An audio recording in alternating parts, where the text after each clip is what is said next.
The first month of the 2024 legislative session is nearing a close, and it has been an action-packed start to the year. There have been 2 special sessions and movement on a ballot initiative bill already, all under new House leadership. Yeah, quick month, too, yeah. 12 News senior political correspondent Richard Lake sat down with House Speaker Jason White to talk about where the session has been and where we're going. Richard, what did the Speaker have to say? Yeah, Walt, so there's been no easing into any legislative action for the brand new House Speaker, Jason White. He was sworn in on January 2nd, and since then, he's hit the ground running. Now, the first bout of major legislative action under his leadership was a bill to restore the ballot initiative process that was brought up on the House floor. The bill has been criticized for its restrictions on what can get on the ballot, most notably any restoration of abortion rights. Speaker White offered some insight as to why that language was included in the bill and why he believes the best way to handle abortion in Mississippi is through the legislative process.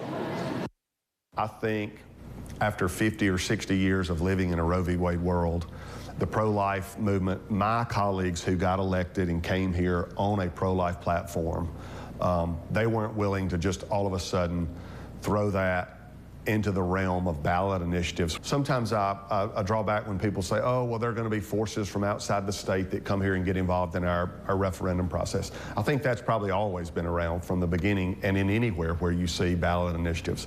But certainly, folks all over the country are very passionate about that issue, and I wouldn't want to make Mississippi, you know, their playground or their place for where other states and lots of money would just pour into our state on a hot button issue like that. I think it's better approached through the legislative process.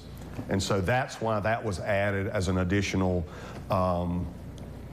space where the initiative would not be able to change those laws. Those would simply come through legislation. Now, that bill passed the House 80-39 with 1 absent vote, narrowly reaching the 2/3 vote threshold needed for the bill to pass.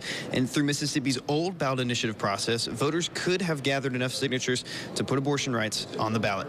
We'll have much more from my conversation with House Speaker Jason White later this evening. Reporting live from the Capitol, Richard Lake, 12 News.